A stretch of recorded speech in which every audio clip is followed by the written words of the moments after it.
Bismillahirrahmanirrahim. Assalamualaikum warahmatullahi wabarakatuh. Innal hamdalillah nahmaduhu ta'ala wa nasta'inuhu wa nastaghfiruh wa na'udzu billahi min syururi anfusina wa sayyiati a'malina. Man yahdihillahu fala mudhillalah wa man yudlil fala hadiyalah. Asyhadu an la ilaha illallah wahdahu la syarikalah wa asyhadu anna Muhammadan abduhu wa rasuluhu la nabiyya ba'dah, amma ba'd. Alhamdulillah ibu-ibu, kita kembali berkumpul di tempat yang insya Allah penuh dengan keberkahan di hari yang baik, hari Jumat. Mudah-mudahan Allah Subhanahu wa taala memberikan kita semua ilmu yang bermanfaat. Salawat beriring salam tidak lupa kita sampaikan kepada suri tauladan kita, baginda Rasulullah Muhammad sallallahu alaihi wasallam. Apa kabar ibu-ibu semua?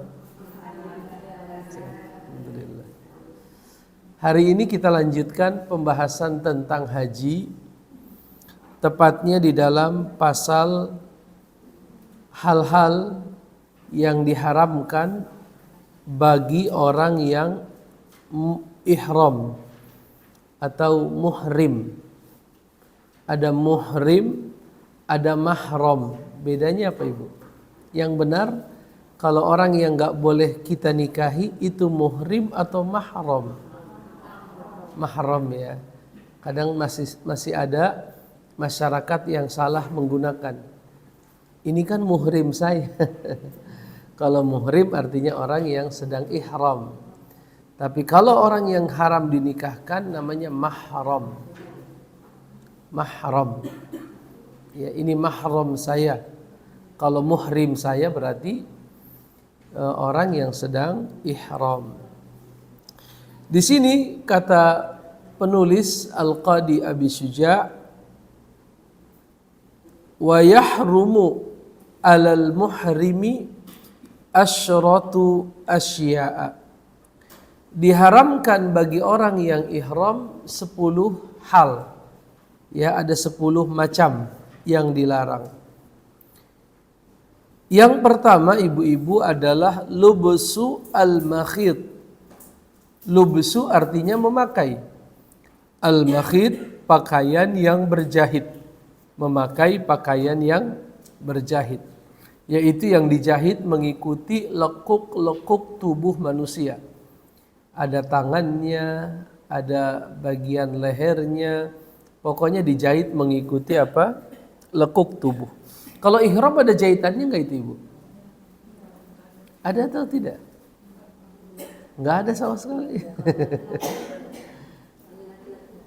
Ya, jahitan untuk merapihkan semacam diobras begitu mungkin ada di kanan kirinya. Tetapi yang begitu enggak ada masalah. Karena tidak dijahit mengikuti bentuk tubuh manusia, dia semacam selembar kain saja kan begitu. Ya, yang dilarang itu adalah yang dijahit yang mana jahitannya itu mengikuti bentuk tubuh manusia. Ini dilarang. Tentunya agar ketika manusia ihram itu tidak bisa dibedakan yang kaya dan yang miskin ya. Kalau masing-masing boleh memilih seragam, nanti ada yang seragam lebih bagus kan begitu, yang mahal, ada yang murah. Tetapi Allah tidak berkehendak demikian. Orang haji pakaiannya harus seragam, harus sama. Yaitu hanyalah izar yang menutupi bagian bawah, rida yang menutupi bagian atas. Ini yang pertama. Tidak boleh menggunakan pakaian yang berjahit.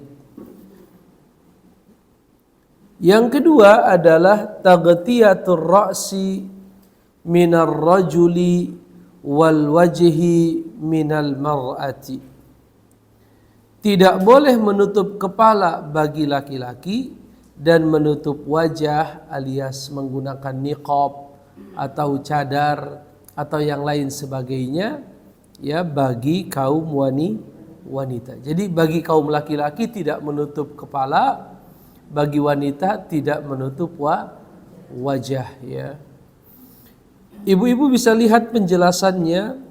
Imam Al-Bukhari dan juga Imam Muslim telah meriwayatkan dari sahabat Nabi yang bernama Ibnu Umar radhiyallahu anhuma, sesungguhnya ada seorang laki-laki telah bertanya kepada Nabi sallallahu alaihi wasallam, ma yalbasu al-muhrimu minas thiyab, apa yang hendaknya dipakai oleh seseorang yang ihram, pakaian apa yang dipakai seorang yang ihram. Maka Nabi berkata, la yalbasu al-qumso. Apa itu qumso, Ibu? Komis. Apa komis? Bahasa kitanya gamis. Tidak memakai gamis. Walal amaim, tidak juga memakai amaim. Amaim itu jamak daripada imamah, yaitu sesuatu yang dililitkan di kepala. Imamah yang dililitkan ya. Sebagian daerah memiliki tradisi memiliki ikatan kepala seperti di Yaman, di Oman dan di beberapa atau di Sudan. Kalau orang Sudan lilitannya panjang dia. Bisa berapa? 2 meter atau lebih. Lalu diputar-putar seperti bahasa kita. Kalau di kita gampang kan? Lepas tutup. Kalau di sana repot ya. Tradisi mereka begitu. Begitupun orang-orang Islam yang di Afrika ya, ada Mauritania dan lain sebagainya, itu punya tradisi melilitkan sesuatu di atas kepalanya. Itu tidak diperbolehkan ketika ihram. Walas sarawilat, tidak boleh juga pakai segala macam jenis celana. Sirwal celana, jamaknya sirwal, sarawil. Tidak boleh menggunakan segala macam jenis apa? Sarawil. Walal baronus. Apa itu baronis? Kita tahunya bronis. Baronis itu jamak daripada burnus, baronis. Pernah lihat baju khas orang-orang Maroko, orang-orang Maghrib yang ada tudungnya, Ibu, laki-laki tapi ada tudungnya, ada penutup kepalanya, ada kupluknya. Itu namanya burnus. Jadi dari zaman Nabi sudah ada yang pakai kayak begitu. Itu kita sebut dengan apa? Burnus. Jamaknya apa tadi? Baranis. Kayak bronis kan? Bronis, burnus. Baik. Itu tidak boleh pakai burnus. Tidak boleh juga pakai khifaf. Khifaf itu jamak daripada khuf. Khuf khifafun. Yaitu sepatu yang menutupi mata kaki kan? Sepatu itu tidak boleh, Ibu. Ya, itu tidak boleh dipakai. Illa, kecuali ahadun, seseorang, la yajidu, yang tidak mendapatkan na'laini, sepasang sendal, falyalbas khuffaini, hendaknya dia memakai khuf, wal yaqta'huma asfala minal ka'baini, tetapi khuf itu harus dipotong agar di bawah mata kaki. Ibu-ibu sebelum pernah ya lihat khuf ya? Belum. Saya dulu sering lihat khuf. Khuf yang paling bagus yang saya lihat itu khufnya orang-orang Rusia, yang saya pernah cerita dulu ya. Jadi khufnya bagus, kulitnya juga tebal, kayak sepatu bot ya. Sepatu bot yang buat kerja di proyek itu, sepatu apa namanya? Sepatu. Cuman kalau itu kan terbuat dari karet. Kalau ini terbuat dari kulit dan juga mengikuti ukuran kaki. Jadi kayak pakaian begitu. Dan dia kalau keluar rumah biasanya ada lagi alas yang lain. Jadi kalau khuf itu tidak dilepas bahkan masuk masjid. Bahkan dalam Islam kan boleh ya sholat menggunakan apa? Khuf. Dengan syarat saat memakai khuf kita sudah wudu dengan sempurna. Nanti kalau seandainya kita batal wudu, kita tinggal wudu, pas nyampe bagian kaki kita tinggal apa? Usap. Jelas ibu-ibu? Baik. Nah itu Nabi melarang orang yang ihram menggunakan khifaf, kecuali kalau dia tidak menemukan sendal, dia boleh menggunakan khuf, tetapi dipotong agar berada di bawah mata kaki. Ini orang Indonesia nggak ada yang pakai khuf, karena kita wilayah daerah tropis. Gerah ibu, panas. Iya, kalau dia udah gitu kan, kalau gerah itu menimbulkan bau yang tidak sedap ya. Karena gerah, lembab, otomatis mengeluarkan bau yang tidak sedap. Tapi kalau di Arab karena cenderung kering, kita main bola 1,5 jam habis asar, itu 1 tetes keringat pun gak ada yang jatuh. Jadi kita nggak pernah ngelap keringat, nggak pernah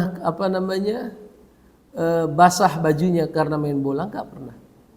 Kering suhunya itu kering. Kalau lagi dingin kering, panas juga panas apa? Kadar airnya rendah begitu. Jadi nggak pernah kita keringatan. Oleh karenanya seandainya main bola tiap hari, mandi seminggu sekali nggak ada masalah. Iya. Main bola tiap hari, mandi seminggu sekali hari Jumat. Apalagi kalau musim dingin, banyak yang begitu. Kita kalau musim dingin makin semangat kita main bola. Karena kalau nggak main bola dinginnya luar biasa menusuk. Iya, ngangetin badannya main bola. Main bola terus tiap hari. Emang barangkali ibu. Oh begitu ibu ya, kalau sudah 0 begitu.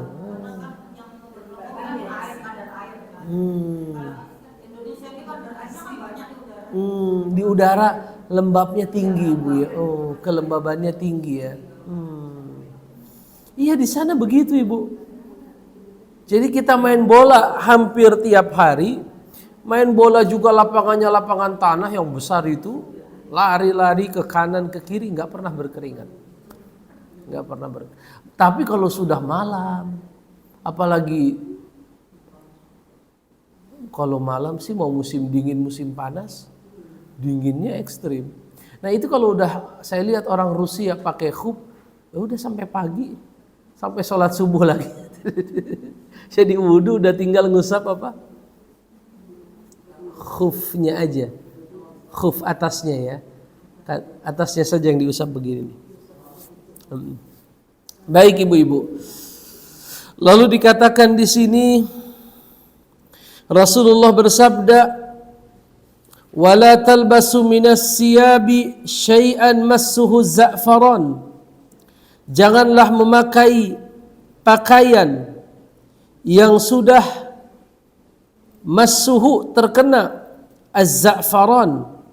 Apa itu az-za'faran ibu-ibu? Yaitu semacam minyak wangi, dia warnanya warna kuning, pewangi, warna kuning, namanya za'faran. Minyak za'faran. Au wars, atau ya ini pun sejenis minyak wangi juga. Jadi intinya kalau kita lagi ihram tidak menggunakan minyak wangi. Bukan hanya minyak wangi za'faran, semua jenis minyak wangi, mau dia za'faran, mau dia wars, mau dia apa lagi minyak wangi yang kita. Apa ibu? Kalau itu berwangi jangan. Boleh zaitun boleh, minyak zaitun. Sabun juga kan ada sabun yang nggak ada wanginya ya. Lagian kalau umroh itu kan ihramnya sebentar ya, sebentar. Kalau haji ya lumayan lah, tanggal 9, 10, 11, 12, 13, 5 hari kan kalau haji. 9 itu kita mulai wukuf, 10-nya lebaran, lempar jumroh Aqobah, lalu 11, 12, 13 mabit di Mina kan melempar jumroh yang 3, ula, wusto, Aqobah. Itu agak panjang tuh. Ya, bermanfaat sekali sabun. Tapi karena saya nggak pernah haji, itu orang yang 3 hari menginap itu pada mandi nggak ibu-ibu? Mandi juga. Ngantrinya luar biasa. Tapi tetap mandi ya. Banyak kalau air ya.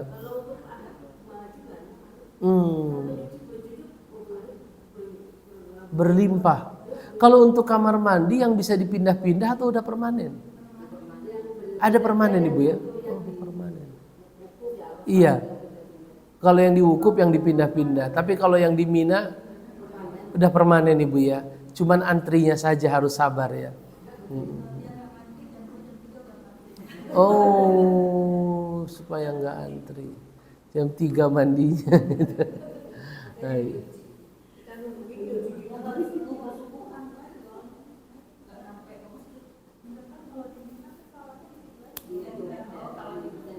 Di Mina iya.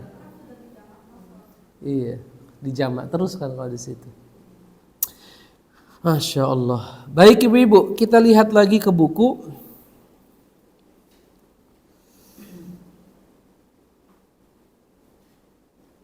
Kalau wanita tentunya pakaiannya ya seperti pakaian yang hari ini ibu pakai nih. Sah nggak? Ibu pergi haji pakaiannya pakaian yang hari ini ibu pakai? Sah, boleh. Walaupun berwarna nggak ada masalah kan? Nggak ada masalah.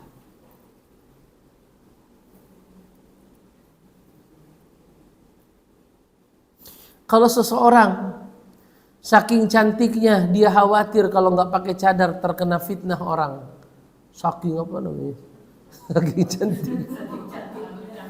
Jadi saking cantiknya dia khawatir kalau dia buka itu wajahnya orang terkena fitnah. Boleh dia menutupinya? Boleh, tapi harus bayar fidyah. Fidyah itu maksudnya denda. Harus bayar denda. Kebalikannya.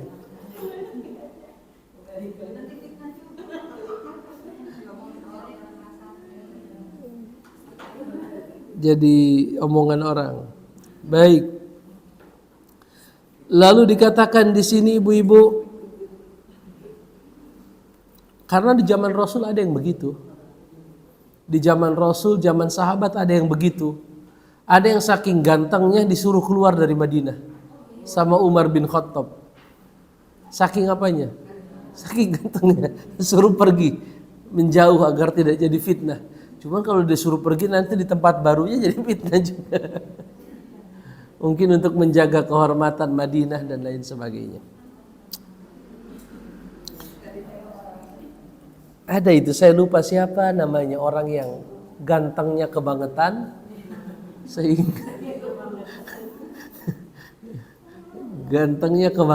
sehingga jadi fitnah. Ya. Lalu kita kembali lagi ke buku. Jadi yang dilarang itu adalah memakai pakaian yang dijahit, itu tidak boleh ibu-ibu ya. Lalu menutup kepala bagi laki-laki, menutup wajah bagi perempuan, itu pun tidak boleh. Wa tarjilu asy-sya'ri, menyisir rambut. Kenapa ibu nggak boleh menyisir rambut? Kalau berarti kalau nggak ada kemungkinan rontok, boleh dong kalau begitu. Khawatir. Makanya dikatakan di penjelasannya, ada nggak di ibu tuh? Mahmulun ala idza ulima anna tasriha yantafi asy-sya'r. Ini dibawa pada kemungkinan kalau nyisir rambut menyebabkan tercabutnya rambut. Kalau tidak ada kemungkinan tercabutnya rambut ya nggak dilarang. Maka ibu pakai sisirnya sisir yang jarang-jarang aja. Jangan sisir kutu jangan pakai sisir kutu yang rapat-rapat kan. Itu kemungkinan apa? Cuman kan bedanya begini mungkin ya. Kalau zaman dulu tendanya itu perorangan. Kalau sekarang kelompok kan? Kelompok. Jadi sulit kita bayangkan ada ibu-ibu dalam tenda lagi nyisir rambut. Karena kan banyak ya. Satu tenda berapa orang itu di Mina? Bisa berapa? Iya penuh. Kalau zaman dulu enggak Ibu? Dicampur. Oh, apalagi kayak begitu makin repot. Kalau di zaman dulu tenda Aisyah ya punya Aisyah, tenda Hafsah ya punya Hafsah. Jadi kayak kalau zaman dulu itu kayak memang benar-benar kemah keluarga aja. Ini kemah keluarganya Nabi, ini kemah apa? Keluarganya Abu Bakar, Umar, Utsman dan seterusnya. Kalau sekarang kan digabung tuh 50 orang, sekian puluh orang. Tentunya ada ketidaknyamanan. Dan itu kan 3 hari nginep di situ, pakai pakaian ihram, potensi tersingkap auratnya. Betul tidak Ibu? Tinggi potensi orang apa? Khususnya laki-laki kan. Kalau ibu-ibu kan aman. Laki-laki ya di situ pakai pakaian cuma 2 helai mungkin dia tidur mungkin. La haula wala quwata illa billah. Selalu aja ada kejadian yang lucu yang diceritakan oleh orang yang jadi kalau ada orang pulang haji, kita mainkan ke rumahnya ya. Harapannya dapat air zam-zam, dapat oleh-oleh haji. Nah, salah satu yang paling mengasyikkan itu dengar cerita. Cerita begini, oh ini si fulan, Masya Allah depan Ka'bah lepas.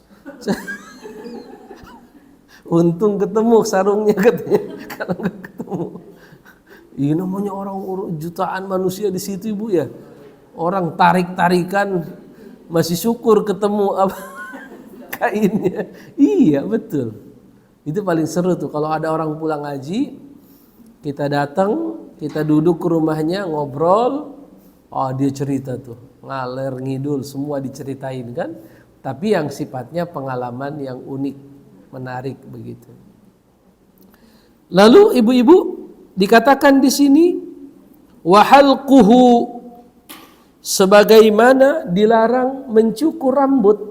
Itu kalau itu ada dalilnya jelas dalam Al-Qur'an Ibu ya.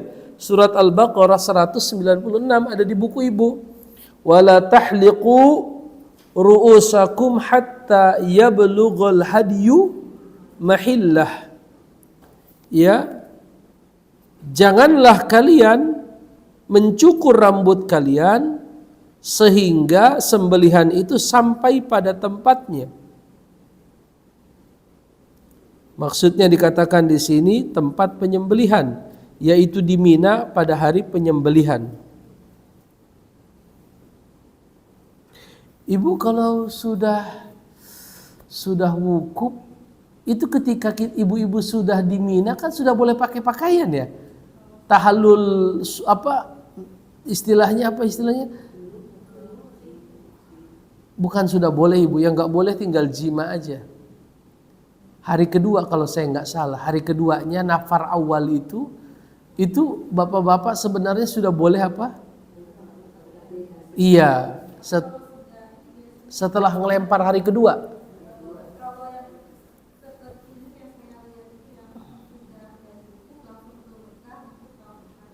Iya.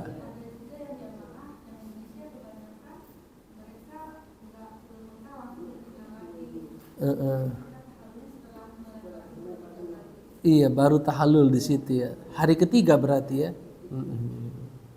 Kalau saya tidak salah setelah melempar hari kedua, nanti kita coba cari lagi penjelasannya.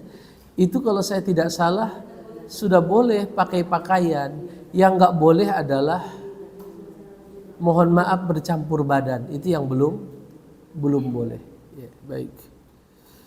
Lalu ibu-ibu dikatakan di sini wa taqlimul azafiri, tidak boleh juga memotong kuku azafir. jamak daripada zufrun, azafirun. Artinya kuku. Tidak boleh memotong kuku. Ya, dalilnya dikiaskan kepada rambut. Sebagaimana tidak boleh motong rambut, maka otomatis tidak boleh juga motong kuku. Yang selanjutnya adalah at-tibu, menggunakan minyak wangi. Itu tadi sudah kita baca ya, Rasul berkata la talbasu minas thiyabi ma massahu za'faran waras, ya, wawars. Jangan menggunakan baju yang sudah terkena minyak wangi. Yang selanjutnya adalah qatlu as-saidi, yaitu membunuh atau membunuh hewan buruan.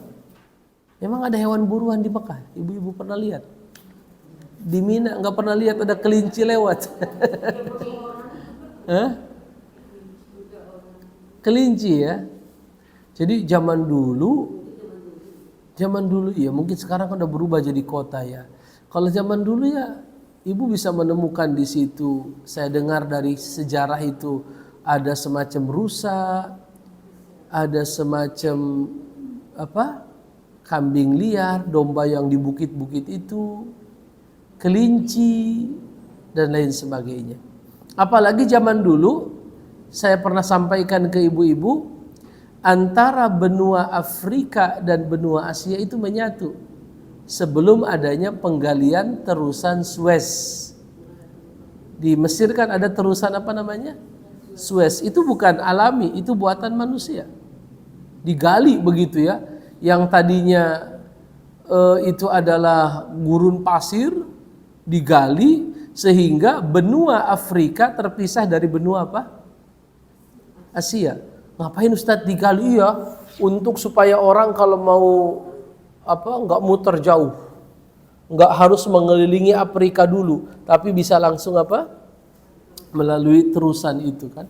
Itu jadi sumber pemasukan besar bagi negara Mesir ya. Itu pemasukan, karena kalau mau lewat itu kan harus bayar cukai dan lain sebagainya. Jadi tidak boleh mungkin suami ibu lagi ihram lalu jalan-jalan di Mina tiba-tiba lihat apa tuh? Kelinci. Saya di negara Arab itu banyak kelinci, apalagi dekat pegunungan. Saya waktu kuliah di Arab itu 3 tahun, kalau lagi musim liburan itu musim panas saifiyah, itu kita dan kawan-kawan masak dari malam. Masak ibu, masakan khas Indonesia. Pagi-paginya kita berangkat ke lembah. Ke tempat yang ada di antara 2 bukit, 2 gunung yang ada itunya, ada danaunya. Jadi ini gunung besar, itu ada ada danau, bendungan air begitu. Nah, kita sering dulu waktu liburan 3 bulan kan kalau di Arab liburannya. Jadi libur sekolahnya 90 hari. Namanya musim panas. Nah, salah satu yang kita nanti kalau lagi jalan-jalan di gunung itu adalah ketemu kelinci liar. Dan yang namanya kelinci liar itu ibu-ibu larinya seperti apa namanya? Kalau kita ingin pakai majas seperti kilat, kencang sekali. Jadi berkali-kali kita lihat yang begitu, tapi nggak pernah bisa tertangkap. Kalau orang Arab cara nangkapnya mereka kadang pakai ini, orang-orang kaya itu pakai burung, semacam burung elang yang digunakan untuk berburu. Pernah lihat ibu di TV ya? Orang-orang Arab pakai gamis putih, bawa mobil gede-gede, Land Cruiser itu, iya, bawa burung-burung elang. Jadi dari kejauhan kalau udah kira-kira kelihatan ada kelinci, diterbangkan itu burungnya, langsung sama burung elang itu diapakan?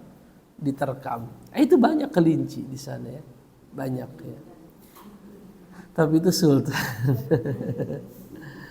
Kalau kita mah susah kayaknya. Yang punya yang begitu, karena biayanya tinggi tuh, biayanya, pelatihannya, pakannya, alat-alatnya juga mahal. Baik. Jadi tidak boleh melakukan perburuan hewan, ya. Atau di sini disebut shaid. Itu berdasarkan firman Allah dalam Al-Qur'an surat Al-Maidah ayat pertama, Ibu ya. Allah telah halalkan untuk kalian bahimatul an'am, yaitu hewan ternak, kecuali yang dibacakan atas kalian, ya, dan kecuali kalau kalian sedang ihram.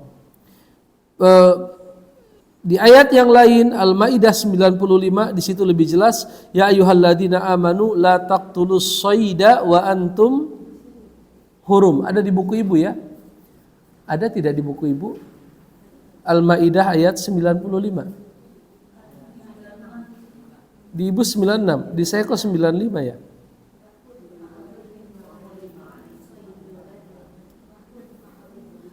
Itu ayat setelahnya ya. Kalau di saya ayat 95. La taqtulus sayda wa antum hurum. Janganlah membunuh hewan buruan saat sedang ihram. Ya, janganlah membunuh hewan buruan saat sedang ihram. Wa man qatalahu minkum muta'ammidan, siapa yang sengaja membunuh hewan buruan, fajazaa'um mithlu ma qatala minan na'am, maka gantinya adalah yang semisal dengannya. Kalau rusa, yang semisal dengan rusa apa? Kambing. Maka kita nyembelih 1 ekor kambing, yang kita sedekahkan apa? Dagingnya, itu kita sebut dengan dam, denda. Dam itu kan dari kata damun. Apa itu damun, Ibu? Darah. Dam itu artinya darah.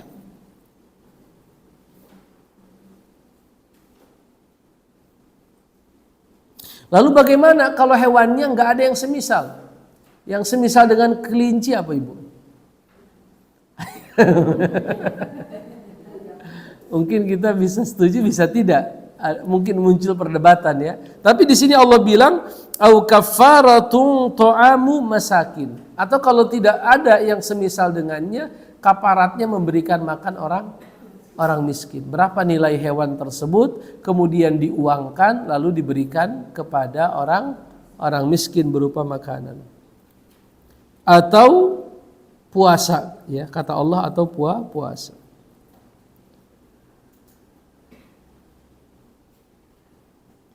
Cara ngitungnya kalau puasa gimana, Ibu?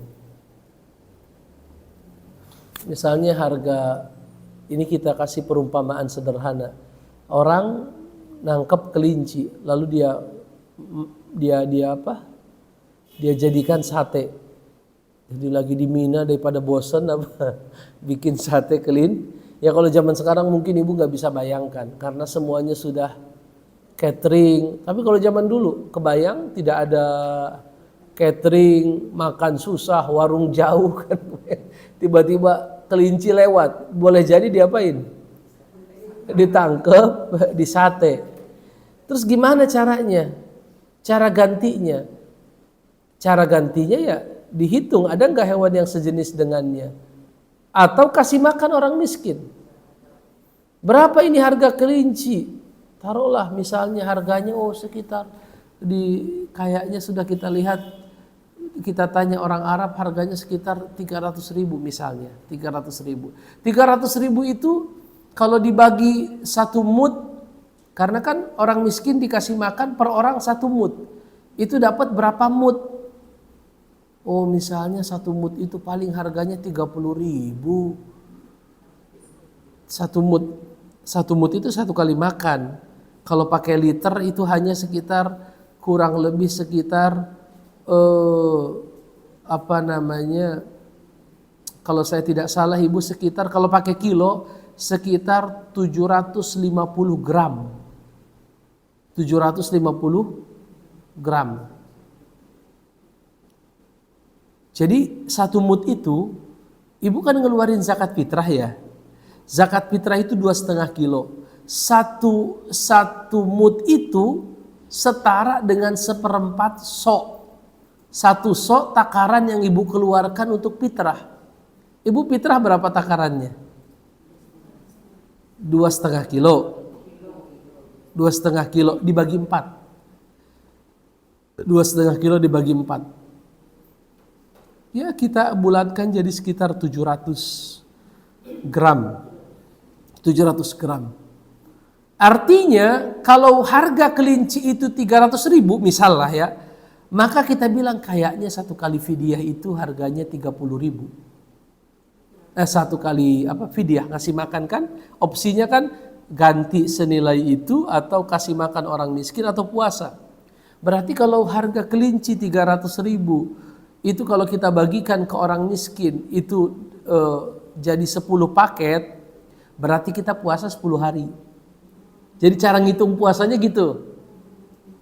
Ini kan dibilang atau puasa. Gimana cara ngitung puasanya? Ya tergantung hewannya. Kalau hewannya harganya misalnya dia ngebunuh onta misalnya, harganya 30 juta. Harganya 30 juta. Itu bisa 60 hari dia puasa. Setelah selesai, Bu. Di tanah air. Kalau saya nggak salah di tanah air. Wallahu a'lam bishawab. Baik ibu-ibu.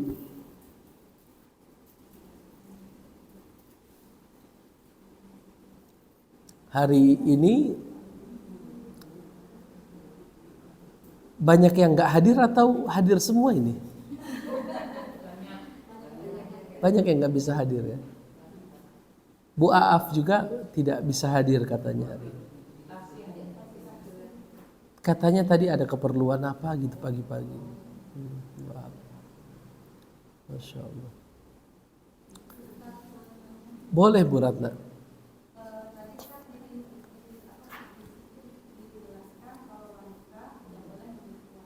Betul?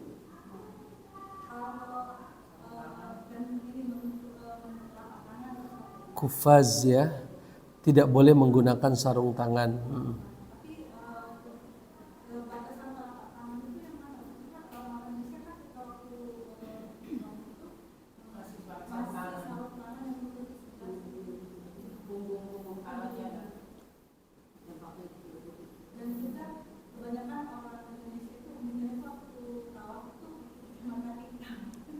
Boleh atau tidak ya? Kalau kacamata yang saya tahu nggak ada masalah ya. Kacamata nggak ada, karena dia bukan, dia hanya alat saja, alat untuk menutup mata dari silau kan, itu nggak ada masalah. Tapi yang saya ragu menggunakan ini, sarung tangan itu. Seingat saya ada larangan, tapi saya nggak, atau di buku ada, sepertinya tidak ada ya.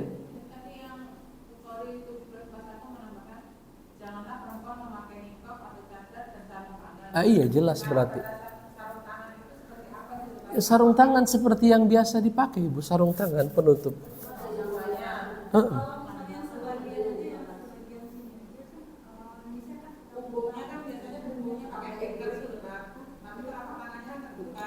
Itu kalau itu ya bukan menurut saya ya, Allah alam bisawab, bukan sarung tangan yang begitu. Kalau sarung tangan ya seperti kaos kaki menutup semua bagian. Ini telapak, kalau telapak ini. Kalau ini punggung. Ya tangan kan mencakup kesuk atas bawah.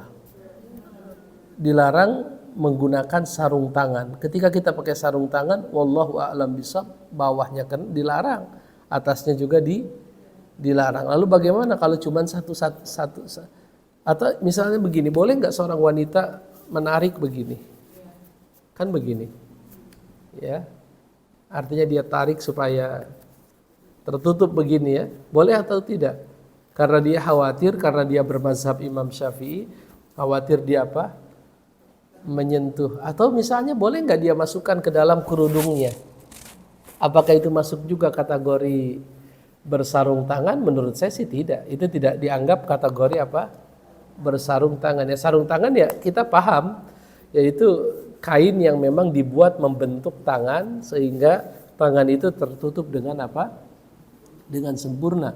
Kalau menutup bagian atasnya saja, wallahu a'lam bishawab, hukum asalnya itu boleh sampai adanya larangan. Sama, boleh nggak bapak-bapak pakai payung? Kan dilarang nutup kepala.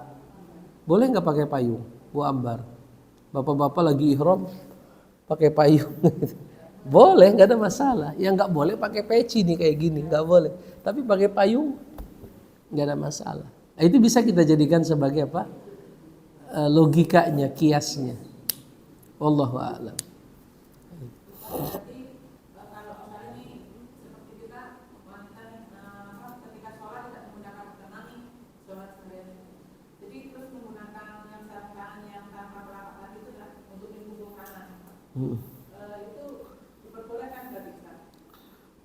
Di dalam penjelasan para ulama bahwa auratun nisa jami'u badaniha, aurat wanita seluruh tubuhnya kecuali wajah dan telapak tangan di dalam sholat. Wajah dan telapak tangan di dalam sholat. Artinya ya telapak tangan cuman kafun ini. Kafun itu ini. Ya, adapun ini ya harus tertutup ya seharusnya ya.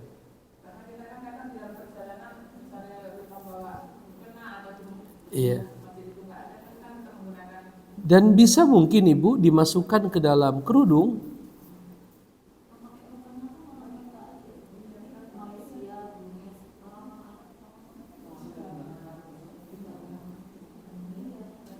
Betul.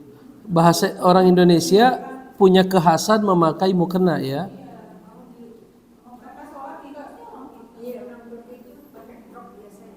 Pak, memang baju yang mereka pakai itulah pakaian sholat mereka. Iya Ibu.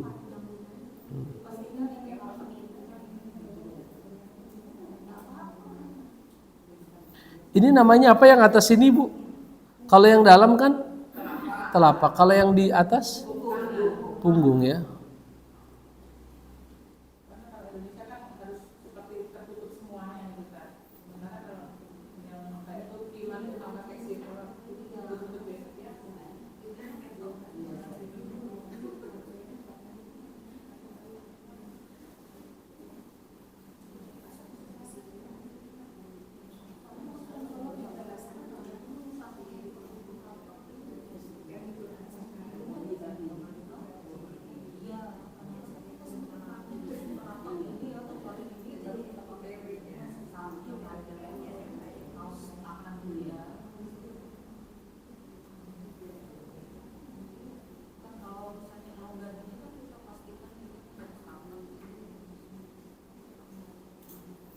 Iya, di sini saya baca di Rumah Fikih Indonesia ya.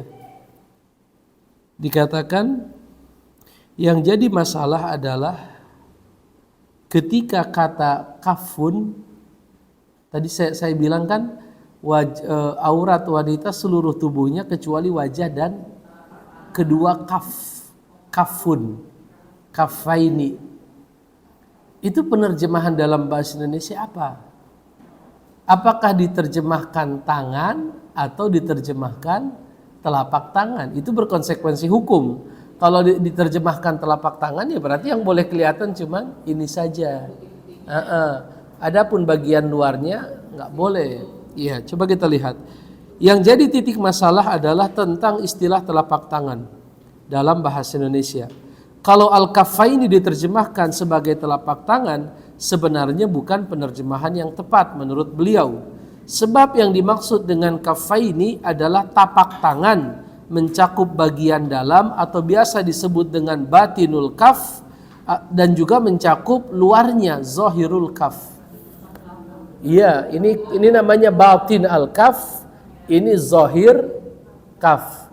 Jadi bagian dalam kaf, kafun, dan bagian luar kafun. Cuman di kita penerjemahan kafun ya memang kalau kita lihat di kamus telapak tangan. Penerjemahan yang tepat adalah tapak tangan. Artinya kalau diginikan dia berbentuk tapak kan, diginikan pun dia sama. Tapi ada tapak bagian dalam, ada tapak bagian luar. Sehingga batas mulainya aurat adalah dari ar-risgu. Risgu ini nih. Ke atas. Nih. Apa istilahnya nih? pergelangan itu kita buat lingkaran, ya ini nih bulat melingkar ke belakang, itu yang nggak boleh. Tapi ini ke atas, baik yang zohiril kaf atau batinul kaf, itu kata beliau di sini nggak ada masalah.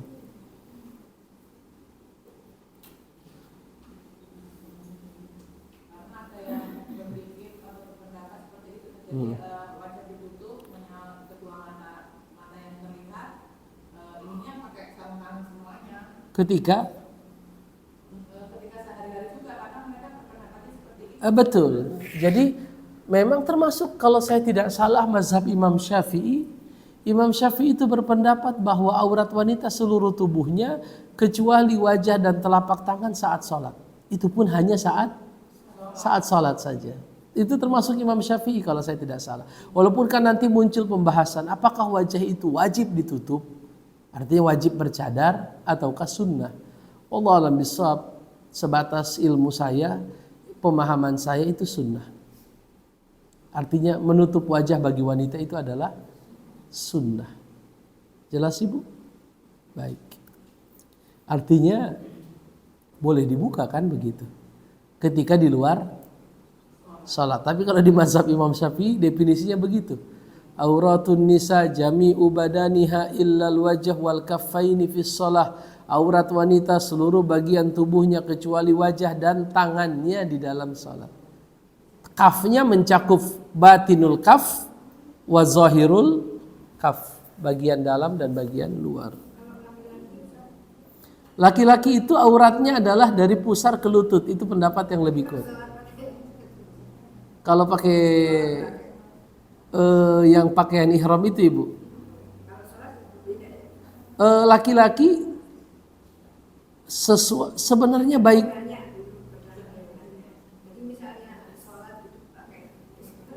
Sebenarnya ketentuan hukum saat sholat dan di luar sholat sama. Misalnya apakah sama antara ketika seorang laki-laki sholat dengan berbulu tangkis, main bulu tangkis, sama-sama. Jadi aurat itu adalah sesuatu yang harus ditutup. Ya baik. Sholat nggak pakai baju asal pusarnya ketutup nggak masalah. Walaupun ada hadis Rasul berkata letakkan sesuatu kain di atas pundakmu. Walaupun itu sunnah juga. Yang penting pusar ke bawah tertutup. Kalau kita lihat di kampung-kampung, di sawah-sawah, karena dari kampung ke sawah itu kan jaraknya bisa 1 kilo, bisa 2 kilo, jauh ke sawah, ke perkampungan, ke kebun, jauh itu. Itu saya lihat kadang kalau saya lagi pulang kampung, orang sholat di gubuk-gubuk yang dibikin di pinggir sawah itu, cuman pakai kaos apa namanya? Kaos singlet atau oblong gitu. Yang talinya ini yang iya, cuman begitu aja. Itu nggak ada masalah. Asal auratnya tertutup, pusar sampai ke lutut. Wallahu a'lam.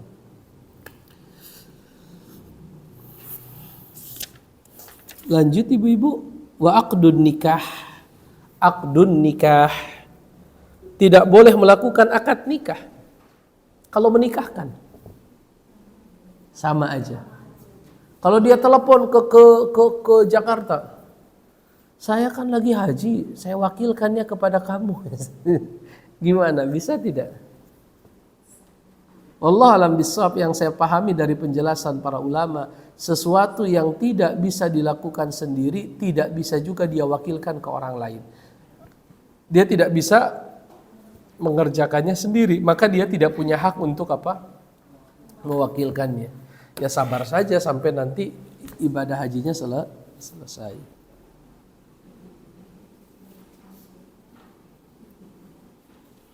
Ada hadisnya nggak di buku ibu? Hadis riwayat Imam Muslim dari Utsman bin Affan. Ada ibu? Boleh dibacakan ibu? Dari Utsman bin Affan berkata, Rasulullah bersabda,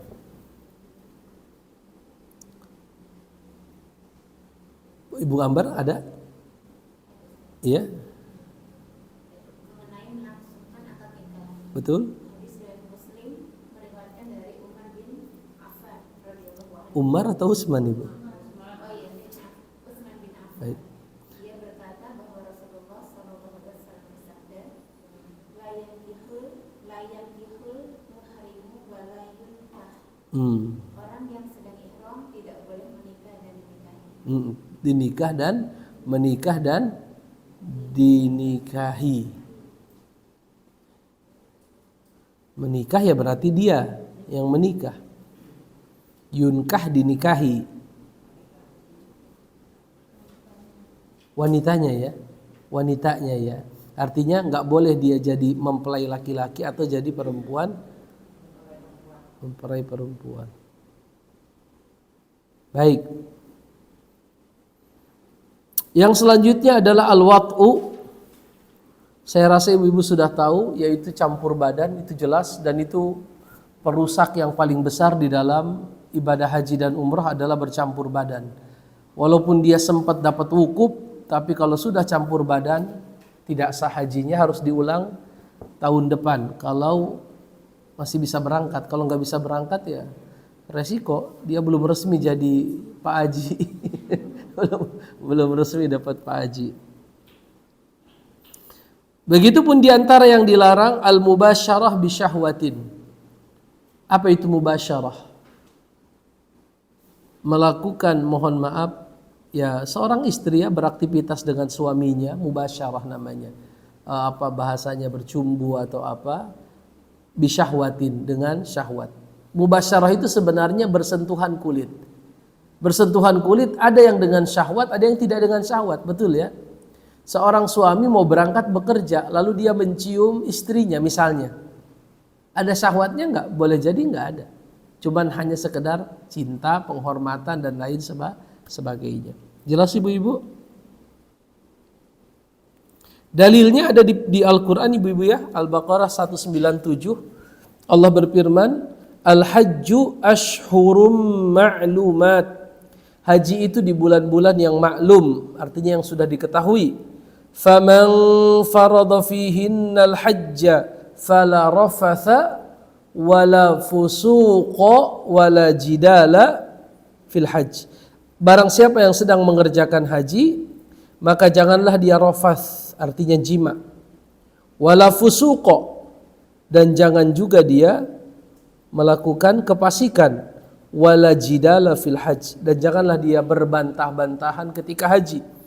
Di sini disebutkan kata rafath mencakup jima dan mencakup bersentuhan kulit dengan syahwat. Bersentuhan kulit dengan syahwat. Baik. Jelas ibu-ibu? Baik. Lalu beliau berkata di sini, wa fi jami'i dzalika, di dalam 10 hal yang tadi kita sebutkan, kalau terjadi pelanggaran al-fidyatu, maka harus membayar fidyah. Baik orang ihram lalu dia sengaja pakai pakaian yang berjahit, pakai jaket, atau dia pakai minyak wangi, atau dia motong rambut, atau dia motong kuku, atau lain sebagainya, dia harus bayar fidyah kecuali akad nikah. Fa innahu la yanaqidu, akad nikahnya tidak sah kalau dilakukan saat ihram. Akad nikahnya tidak apa ibu? Tidak sah kalau dilakukan saat ihram. Dikatakan di sini la yasih, akad nikahnya tidak sah. Fala yajibu fihi syai'un, maka tidak ada dam, tidak ada denda. Karena memang enggak sah. Enggak berefek hukum sama sekali. Ya, karena kalau orang akad nikah ya apa yang dia inginkan tidak terlaksana. Karena secara hukum tidak mengatakan telah sah jadi suami istri, enggak. Enggak juga. Enggak, cuma dibatalkan aja akad nikahnya. Akad selama tidak ada mohon maaf percampuran badan itu enggak rusak. Tapi itu akad nikahnya enggak apa? Enggak sah kalau di mazhab Imam Syafi'i. Wala yufsiduhu, itu dia. Wala, dan tidak ada yufsiduhu yang merusak haji itu illa kecuali al-wat'u fil farj. campur badan, tapi harus mohon maaf yang sebesar-besarnya, harus kemaluan ke kemaluan. Kalau tidak sampai kemaluan ke kemaluan, itu tidak sampai mohon maaf, merusak secara total. Tapi kalau sampai berjima dalam arti bertemunya dua kemaluan, itulah yang yang merusak haji dan umroh. Baik ibu-ibu.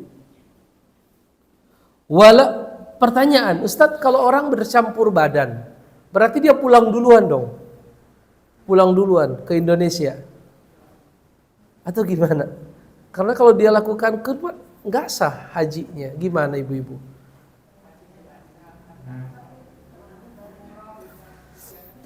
Hajinya nggak sah. Dia kan udah campur badan sama istrinya, nggak sah hajinya. Sepakat ya? Berdasarkan ketentuan hukum, orang yang sedang ihram, sedang haji, sedang umroh, lalu campur badan, nggak sah hajinya. Pertanyaannya, berarti dia boleh pulang duluan? Nggak boleh. Dikatakan di sini, wala yakhruju minhu bil fasad. Dia tidak keluar dari rangkaian ritual haji dengan adanya kerusakan.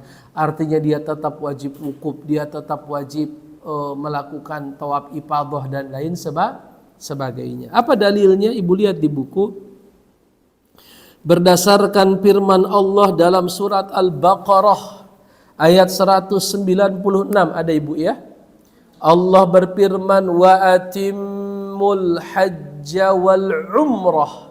Sempurnakanlah haji dan umrah. Beliau berkata, wa huwa amrun. Ayat ini adalah perintah yashmalu, yang mencakup as-sahiha wal fasida. Dia mencakup haji yang sah ataupun haji yang rusak. Mau sah mau rusak, kalau sudah mulai ihram lalu terjadi campur badan, tetap harus diapakan?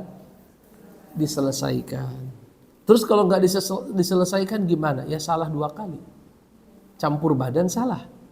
Anda nggak selesaikan, salah juga. Ya sudah, berarti selesaikan saja walaupun dianggap belum melaksanakan haji Islam, belum melaksanakan haji yang sah. Harus diulang kalau ada kesempatan.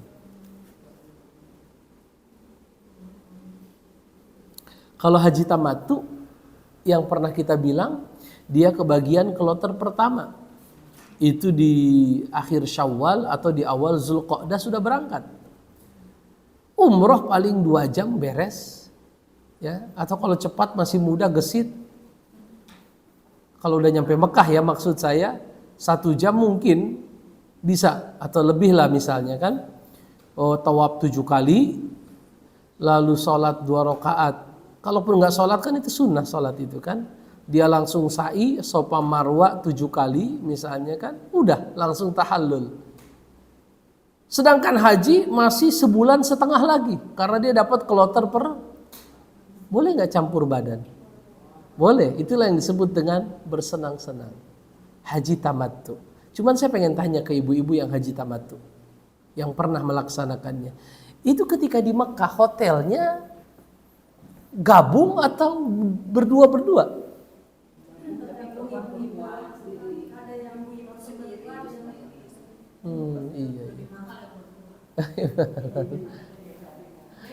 Iya. Pantes saya, mohon maaf ya saya cerita, tapi ini penting untuk semacam wawasan bagi ibu-ibu. Saya pernah dengar dari kawan di Mekah itu ada hotel namanya Barokah. Hotel apa? Punduk Berkah gitu. Oh, sampai ngantri. La haula wala quwata illa billah. Iya, hotel berkah. Karena mohon maaf, apalagi pasangan-pasangan muda, mohon maaf. Pasangan-pasangan muda, mereka artinya satu kamar dengan orang ramai. Ya, mereka nggak bisa saling dekat. Ada yang sewa hotel cuma sejam 2 jam atau sejam 2 jam begitu. Iya, penginapan. Disebutnya katanya hotel berkah namanya ibu ya. La haula wala quwata illa billah. Jadi begitu modelnya. Dan itu ya sah-sah saja, halal.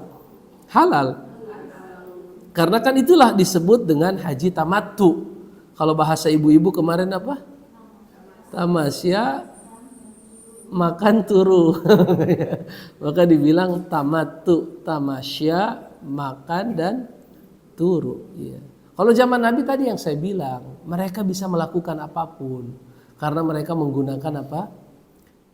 Tenda yang memang, dan juga zaman Nabi nggak ada istilahnya hajinya masih sebulan setengah udah berangkat duluan. Kalau zaman sekarang harus begitu, karena kalau nggak begitu pesawatnya nggak cukup, waktunya nggak cukup. Itu memang sudah dihitung. Ini 200.000 orang, 200 sekian ribu orang supaya bisa ke Mekah semua. Untuk berapa kali penerbang itu dibagi, udah formulanya udah paling keren, udah paling bagus. Indonesia kan negara dengan jamaah paling banyak di dunia. Maka menurut ibu-ibu enaknya berangkat duluan atau belakangan? Maksudnya kloter awal atau akhir? Sama aja. Yang penting bisa haji ya, kalau apalagi model di Indonesia antrian sampai 30 tahun. Penting 30. Enggak, masa menunggunya sama aja juga ya. Kalau kita berangkat lebih cepat, nanti pulangnya cepat. Berangkatnya belakangan, pulangnya belakangan. Ada kawan saya kemarin, Masya Allah, Allah takdirkan ayahnya wafat, teman sekelas waktu kuliah, sehingga beliau gantiin haji. Kata beliau hampir 2 bulan ngantri untuk bisa apa? Pulang. Jadi antriannya sampai apa? 2 bulan nunggu. Terus nanti di mana Syekh 2 bulan? Di Madinah katanya. Oh seru, saya bilang di Madinah. 2 bulan itu gimana dong makan minum? Kalau regulermu udah ditanggung pemerintah sampai pulang semua. Makan minum semua udah. Pokoknya benar-benar tamatu tuh. Tamasya makan turu. Iya, biasanya kalau orang pulang dari haji karena dikasih makan bergizi terus, gemuk.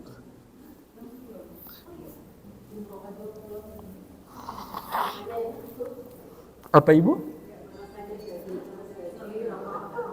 Makannya daging terus.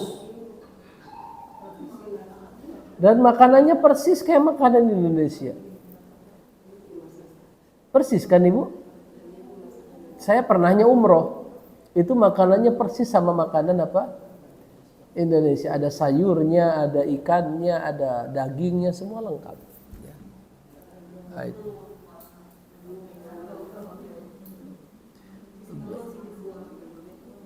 Oh, buah-buahan banyak ibu.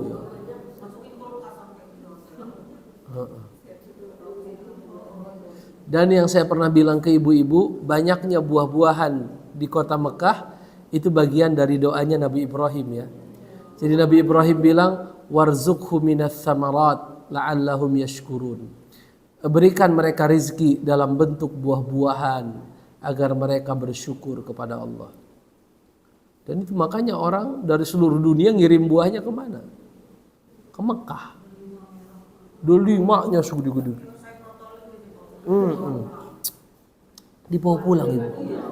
Di sini harganya 60.000.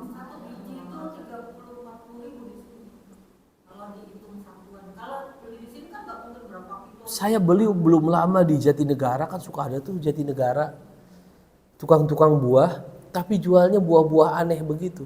Salah satunya buah delima. Saya bilang ini kayak waktu dulu saya kuliah di Yaman, saya bilang gede banget. Saya bilang berapa Pak harganya? Cuman dia saat itu bikin harga mahal. Dia bilang 60.000 atau berapa? Per biji. Saya bilang mahal sekali, saya bilang. Saya bilang nggak bisa, tapi memang besar ibu, besar, super. Saya bilang nggak bisa dikurangin. Udah Pak, kalau Bapak mau 50 kan. Jadi satu biji 50. Sampai rumah saya kasih tahu anak-anak, ini makanan saya dulu waktu kuliah. Masya Allah. Kalau di Yaman mah murah. Sekilo 100 real, 200 real. Tapi real Yaman itu kan murah. 100 real itu paling kalau tahun 2007, 2006, 2007, 100 real Yaman itu setara dengan 5.000 rupiah Indonesia.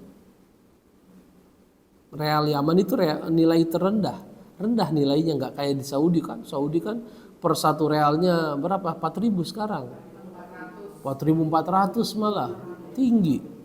Kalau real Yaman enggak, rendah nilainya. Jadi kalau kita beli buah di Yaman, kita bawa uang 1.000 real, itu udah bawa apa?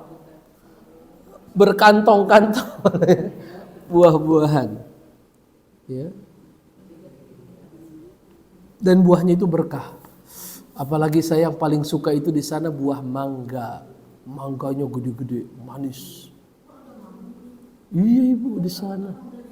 Ibu nggak ketemu mangga ya? Mangga dari Yaman asli. Jadi di Yaman itu ada buah mangga, ada buah anggur. Kalau anggurnya anggur bagus tuh, super. Tapi karena dijualnya di pasar rakyat, harganya ya nggak kayak di kita kan. Di kita 120 sekian, ratus ribu. Kalau di sana enggak. Buah apel, cuman apelnya rata-rata apel-apel yang kayak bentuknya nggak membulat, tapi agak kayak model buah jambu bol. Ibu tahu jambu bol itu? Kayak begitu bentuk apelnya. Jamaika, kalau Jamaika kan kurang manis. Harus hitam, kalau sudah hitam ya agak-agak manis dikit. Tapi kalau jambu bol kan manis. Jambu bol itu manis.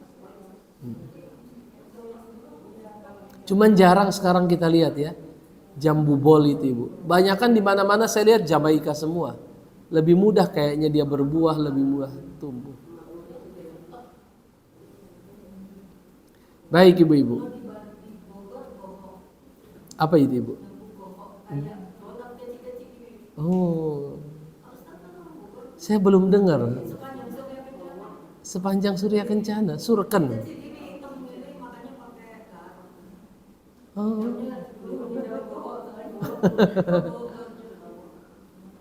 Oh, ya. Bukan buah kupa, bukan. Ada di Bogor itu buah namanya kupa. Apa? Bulat-bulat warnanya ungu.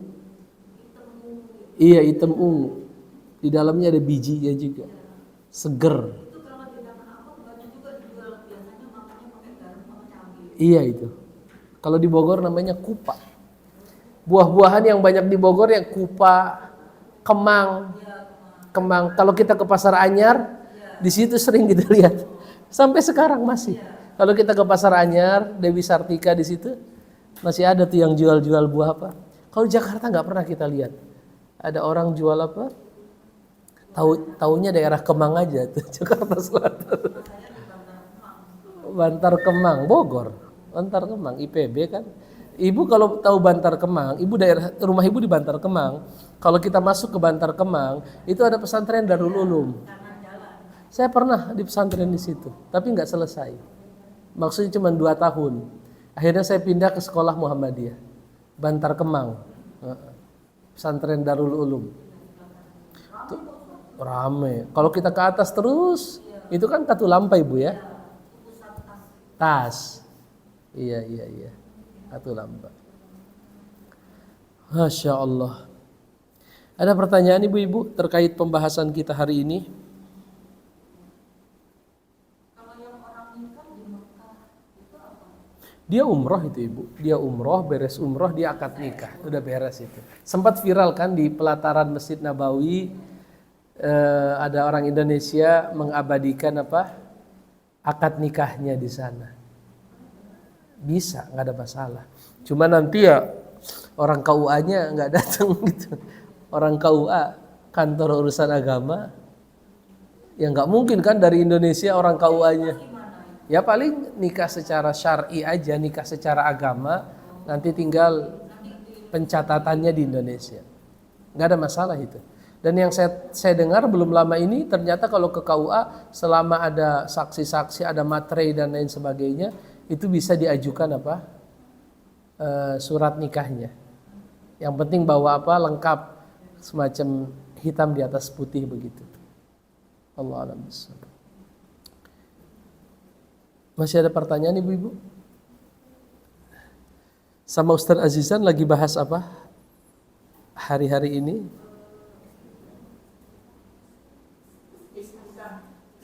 Oh, istihsan, ya ya Ibu, saya tahu istihsan. Istihsan, ya.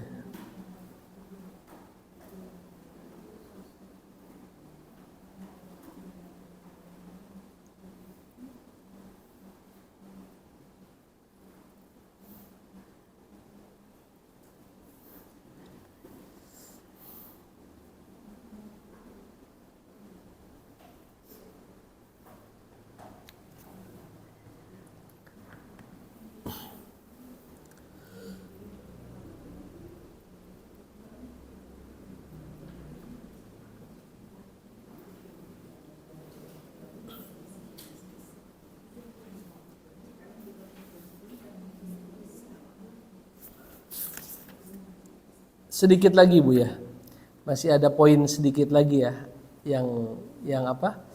Yang tapi kayaknya agak panjang pembahasannya, jadi kita pertemuan yang akan datang saja, insya Allah. Baik. Istihsan boleh atau tidak Ibu melakukan istihsan? Man ra'ahul muslimuna hasanan fahuwa indallahi hasan. Apa yang dianggap baik oleh orang Islam maka di sisi Allah itu baik. Tapi yang jadi masalah hadis itu kalau tidak salah hadis bermasalah. Hadis. Iya, jadi ukurannya kebanyakan manusia jadinya. Makanya Imam Syafi'i berkata, man istahsana faqad syara'a. Barang siapa yang menggunakan istihsan maka dia telah membuat syariat. Boleh nggak pakai istihsan? Boleh selama tidak bertentangan dengan syariat kalau saya tidak salah. Tapi kalau bertentangan dengan syariat tidak boleh. Masya Allah.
Baik ibu-ibu, kalau tidak ada pertanyaan saya pamit. Insya Allah ketemu lagi di waktu lain. Subhanakallahumma wa bihamdika asyhadu an la ilaha illa anta astaghfiruka